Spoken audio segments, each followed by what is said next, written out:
नमस्कार दर्शक बंधु, आज ହେଉଛି 2 फेब्रुआरी सोमवार। चलतु आज दिनर किछि मुख्य खबर उपर नजर पकाइबा। प्रथम रही बढ़िला एलपीजी दर। केंद्रीय बजेट पूर्व साधारण लोक आउ एक मुद्रास्फीतिर शिकार होइछन्ति। तैल विपन्न कंपनी गुड़िक कमर्शियल एलपीजी गैस सिलिंडर मूल्य वृद्धि करिछन्ति। 19 केजीर कमर्शियल एलपीजी सिलिंडर मूल्य 1 फेब्रुआरी 49 टंका वृद्धि पाइछि, किंतु घरोई ग्राहक माने आश्वस्त होइछन्ति जे 14.2 किलोग्राम घरोई एलपीजी सिलिंडर मूल्य अपरिवर्तित रहिछि। परवर्ती खबर, बजेट 2026 रे 10टी बड़ कथा, 7टी हाईस्पीड रेल कॉरिडोर निर्माण, जैव औषध क्षेत्र पर 10,000 कोटी टंका, सस्ता हेब चीनी एवं कर्कट औषध, बड़ बयन शिल्प पार्क निर्माण करा जिवो, सहरांचल अर्थनैतिक क्षेत्र पर वार्षिक 5,000 कोटी टंका खर्च, 20 नूतन जलपथ प्रस्तुत करा जाइछि, 4टी राज्य रे खनिज कॉरिडोर करा जिवो, 3टी रासायनिक पार्क मध्य निर्माण करा जिवो, क्षुद्र एवं क्षुद्र शिल्प पर 10,000 कोटी विनियोग हब, महात्मा गांधी आत्मनियुक्ति योजना घोषणा करा जाइछि। परवर्ती खबर, 1 एप्रिल 2026 नुआ आयकर नियम लागू हेब, घोषणा कले अर्थमंत्री निर्मला सीतारमण। छोट करदातांक पई प्रतिक्रिया सहज हेब, आयकर फांकिले आउ मिलिबनी दंड, अतिरिक्त 30% टिकस देई मुकुली पारिबे। परवर्ती खबर, कम वर्षा अधिक खरा प्रभावित हेब फसल उत्पादन। आईएमडी रो पूर्वानुमान, फेब्रुआरी रे अनुभूत हेब सामान्य ठारू अधिक गरम। भारतीय पाणीपाग विभाग अनुसार 2026 फेब्रुआरी रे देशर अधिकांश स्थान रे सर्वनिम्न और सर्वाधिक तापमात्रा स्वाभाविक ठारू अधिक रही पारे। परवर्ती खबर, केंद्रीय बजेट 2026 रे ओडिशा पई बड़ घोषणा, राज्य रे निर्माण हेब विरल खनिज कॉरिडोर, घोषणा कले अर्थमंत्री निर्मला सीतारमण। परवर्ती खबर, केंद्रीय बजेट 2026 रे महंगा हैला मद, सस्ता हैला टीवी और फ्रिज। तेबे आसंतु जानिबा कोन हैला सस्ता आ कोन हैला महंगा। जोता, चमड़ा, सोलार सामग्री, mobile, TV, fridge, seafood, कपड़ा, bag, EV battery, micro oven, खेल सामग्री, 7टी जलीय रोगर औषध, कैंसर 70टी औषध, डायबिटीज औषध, सीएनजी, बायोगैस, विदेश यात्रा सह पाठ पढ़ा पढ़ी मध्य सस्ता होइछि। तेबे दर्शक बंधु, एही सब जिनिस गुड़िक चलित बजेट रे सस्ता होइछि। तेबे एबे आसंतु जानिबा केउं जिनिस गुड़िक महंगा होइछि। मद, स्क्रैप, खनिज द्रव्य, ए सब जिनिस गुड़िक महंगा होइछि। खूब शीघ्र बजार रे मद महंगा हेबाकू जाउछि। जदि आमे तथ्य देखिबा तेबे भारत में प्राय 16 कोटी लोक मद्यपान करती, तेबे सर्वाधिक सहरांचल रे मद्यपान करिथांती। एथिरे पुरुषों संख्या 22.4% रु 27.3% थिबा बेले महिलांक संख्या 2% रहिछि। तेबे मद महंगा हेबा परे एही वर्ग प्रभावित हेबो। परवर्ती खबर, गतकाली ठारू आरंभ होइछि जोरंदा मेला। महिमा धर्मींक मुख्य धर्मस्थली जोरंदा ठारे गतकाली ठारू 7 फेब्रुआरी जाए मेला अनुष्ठित हेउछि। गतकाली और आज 2 दिन महिमा साधु सन्तों पाई गुरुत्वपूर्ण, कारण गतकाली माघ चतुर्थी रे महिमा धर्मर मुख्य गुरु अलेख गोसाई देह त्याग होइथिला। तेणु सेही गुरुंक उद्देश्य देशर कोण अनुकोण रे थिबा साधु सन्त तथा भक्त माने जोरंदा पीठरे एकत्रित होई गोसाईंक समाधि पीठ गादी मंदिर रे घियो नड़िया अग्नि रे समर्पित करी जगत कल्याण निमंते प्रार्थना करती। परवर्ती खबर, 2000 एसआई पदवी खाली।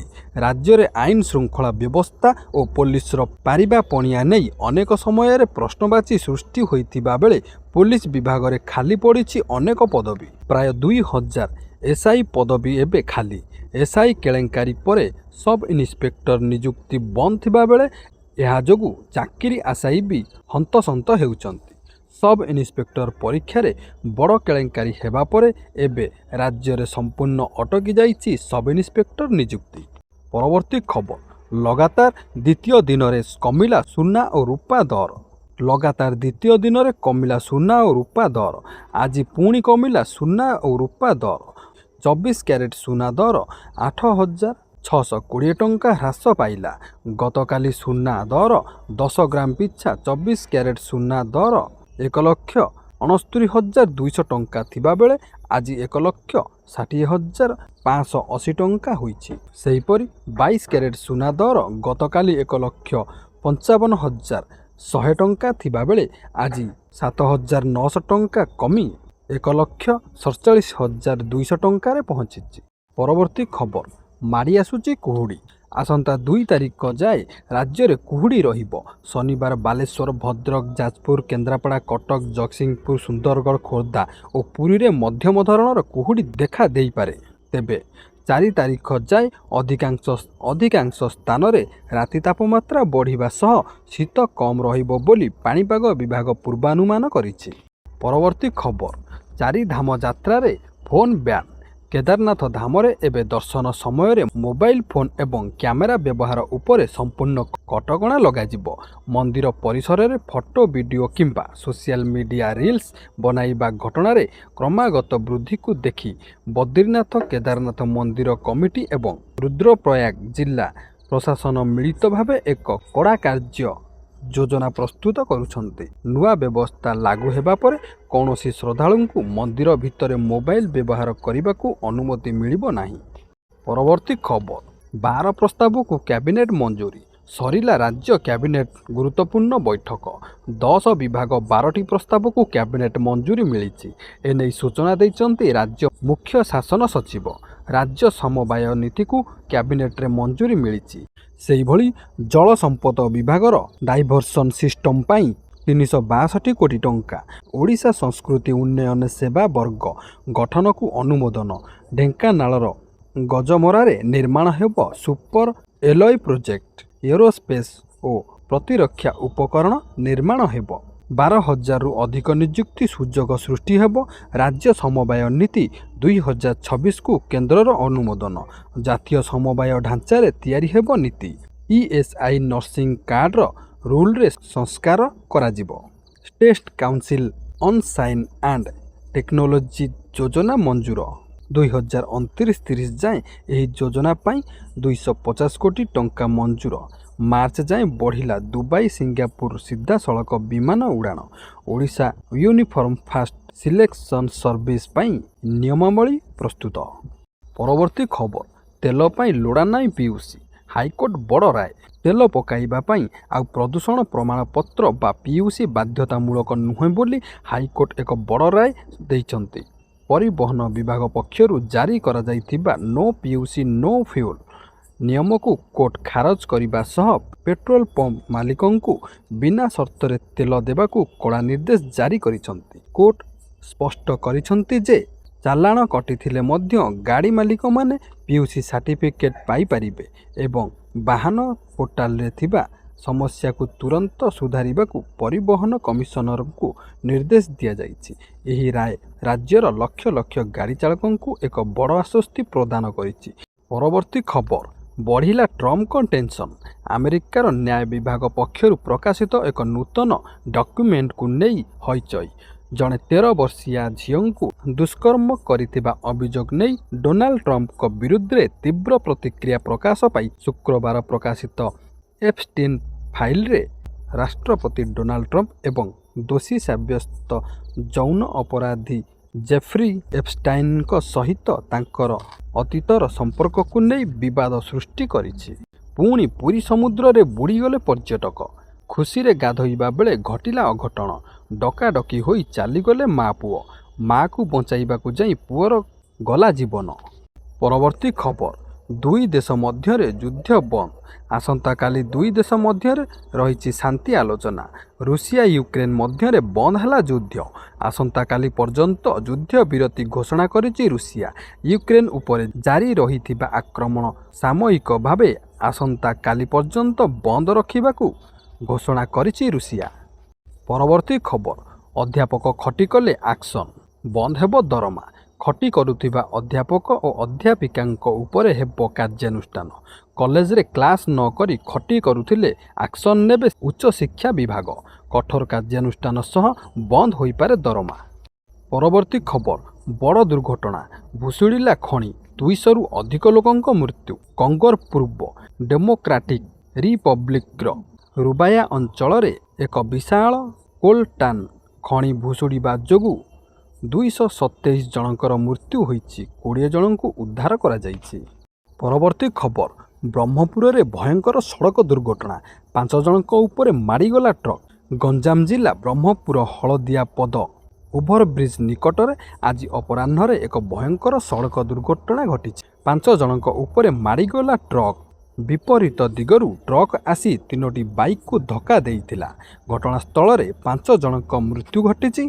ହଠାତ୍ ଟ୍ରକ୍ଟି ଧକ୍କା ଦେବା ଫଳରେ ଦୁର୍ଘଟଣା ଘଟି ଜାତୀୟ ରାଜପଥରେ ଏଣେ ତେଣେ ପଡ଼ିଛି ମୃତଦେହ। ସେପଟେ 6 ଜଣ ଆହତଙ୍କୁ ତୁରନ୍ତ ଆମ୍ବୁଲାନ୍ସ ଯୋଗେ ବ୍ରହ୍ମପୁର MKCG ମେଡିକାଲରେ ଭର୍ତ୍ତି କରାଯାଇଛି। ଘଟଣାସ୍ଥଳରେ ପୋଲିସ ପହଞ୍ଚି ତଦନ୍ତ ଜାରି ରଖିଛି।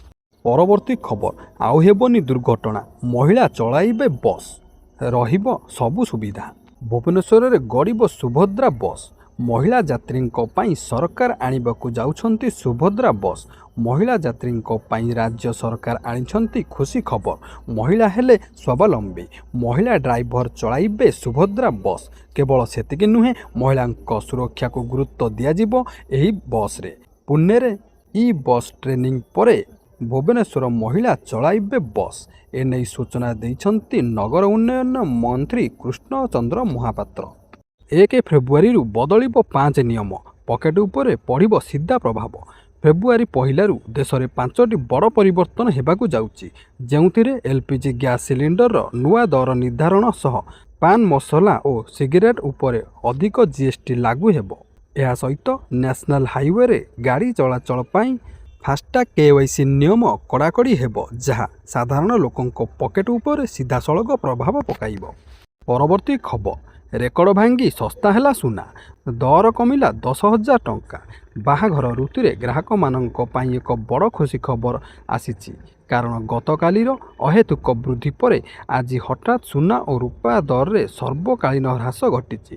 ଗତକାଲି ସୁନା ଦର ଏକାଥରକେ 11,000 ଟଙ୍କା ବଢ଼ିଥିବା ବେଳେ ଆଜି ସକାଳେ ଏହା ରେକର୍ଡ ସ୍ତରରେ ତଳକୁ ଖସିଛି, ଯାହା ଫଳରେ ଗ୍ରାହକମାନେ ବର୍ତ୍ତମାନ ଆଶ୍ୱସ୍ତି ଅନୁଭବ କରୁଛନ୍ତି ଏବଂ ବଜାରରେ ଭିଡ଼ ଜମାଇଛନ୍ତି।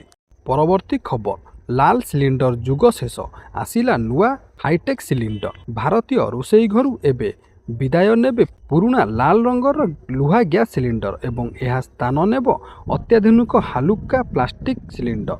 କେନ୍ଦ୍ର ସରକାରଙ୍କ ପକ୍ଷରୁ ଲଞ୍ଚ କରାଯାଇଥିବା ଏହି ନୂଆ ସିଲିଣ୍ଡର ଓଜନରେ ବହୁତ ହାଲୁକା ହେବା ସହ ଏଥିରେ କଳଙ୍କି ଲାଗିବାର ଭୟ ନାହିଁ ଏବଂ ଏହା ସମ୍ପୂର୍ଣ୍ଣ ଭାବରେ ବିସ୍ଫୋରଣ ମୁକ୍ତ ଅଟେ।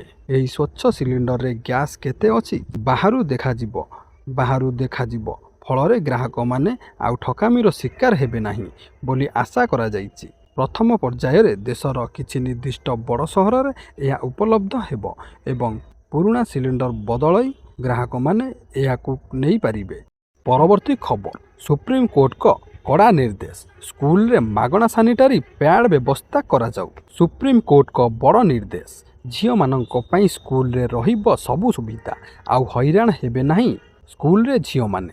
ଏନେଇ ଶୁକ୍ରବାର ସୁପ୍ରିମକୋର୍ଟ ବଡ଼ ଘୋଷଣା କରିଛନ୍ତି। ସ୍କୁଲରେ ଝିଅମାନଙ୍କ ପାଇଁ ଅଲଗା ଶୌଚାଳୟ ତିଆରି କରିବାକୁ କେନ୍ଦ୍ରଶାସିତ ଅଞ୍ଚଳ ଓ ସମସ୍ତ ରାଜ୍ୟ ସରକାରଙ୍କୁ ନିର୍ଦ୍ଦେଶ ଦେଇଛନ୍ତି ସର୍ବୋଚ୍ଚ ଅଦାଲତ। 3 ମାସ ମଧ୍ୟରେ ଏହା ପାଳନ କରିବାକୁ କୋର୍ଟ ନିର୍ଦ୍ଦେଶ ଦେଇଛନ୍ତି। ଏଥିସହ ସ୍କୁଲରେ ଝିଅମାନଙ୍କ ପାଇଁ ଅଲଗା ଶୌଚାଳୟ ଏବଂ ସାନିଟାରୀ ପ୍ୟାଡ୍ ସମ୍ପର୍କରେ ଏକ ଗୁରୁତ୍ୱପୂର୍ଣ୍ଣ ରାୟ ଶୁଣାଇଛନ୍ତି। ପରବର୍ତ୍ତୀ ଖବର, ବଜେଟ୍ 2026 13 ଲକ୍ଷ ପର୍ଯ୍ୟନ୍ତ ହୋଇପାରେ ଟ୍ୟାକ୍ସ ଫ୍ରି। କେନ୍ଦ୍ର ଅର୍ଥମନ୍ତ୍ରୀ ନିର୍ମଳା ସୀତାରମଣ ଫେବୃଆରୀ 1 ତାରିଖରେ କେନ୍ଦ୍ର ବଜେଟ୍ 2026 ଉପସ୍ଥାପନା କରିବେ। ସଂସଦରେ ନବମ ଥର ଲାଗି ନିର୍ମଳା ବଜେଟ୍ ଉପସ୍ଥାପନା କରିବାକୁ ଯାଉଛନ୍ତି। ନିର୍ମଳାଙ୍କ ପେଡ଼ି ଉପରେ ପୁରା ଦେଶବାସୀଙ୍କ ନଜର ରହିଛି। ଆର୍ଥିକ ବର୍ଷ 2026-27 ପାଇଁ ଆଗତ ଏହି ବଜେଟ୍ ଉପରେ ମଧ୍ୟବିତ୍ତଙ୍କ ଉପରେ ବିଶେଷ ଫୋକସ୍ କରାଯାଇପାରେ ବୋଲି ଆଶା କରାଯାଉଛି। ଶିକ୍ଷାଠାରୁ ସ୍ୱାସ୍ଥ୍ୟ କ୍ଷେତ୍ର ପର୍ଯ୍ୟନ୍ତ ବଡ଼ ଆଶା ରହିଛି। ଅର୍ଥମନ୍ତ୍ରୀ ନିର୍ମଳା ସୀତାରମଣ ବଜେଟ୍ରେ 5 ବର୍ଷ ଘୋଷଣା କରିବେ ବୋଲି ମଧ୍ୟ ଆଶା କରାଯାଉଛି। ପରବର୍ତ୍ତୀ ଖବର, ବିଧାୟକଙ୍କ ଦରମା ଭତ୍ତା ପ୍ରସଙ୍ଗ, ଚଳିତ ଅଧିବେଶନରେ ହୋଇପାରେ ବିଚାର। କମିପାରେ ବିଧାୟକଙ୍କ ଦରମା, ଏନେଇ ଚାଲିଛି ଆଲୋଚନା। ତେବେ ଦରମା ବୃଦ୍ଧି ହେବ କି କମିବ ସେ କଥା ସରକାର ନିଷ୍ପତ୍ତି ନେବେ। ପୂର୍ବରୁ ପାସ୍ ହୋଇଥିଲା କିନ୍ତୁ ପରେ ବନ୍ଦ ହେଲା। ଆଗକୁ ଜଣାପଡ଼ିବ ସରକାର କ'ଣ କରିବେ ବୋଲି କହିଛନ୍ତି ଭାସ୍କର ମଡ଼େଇ।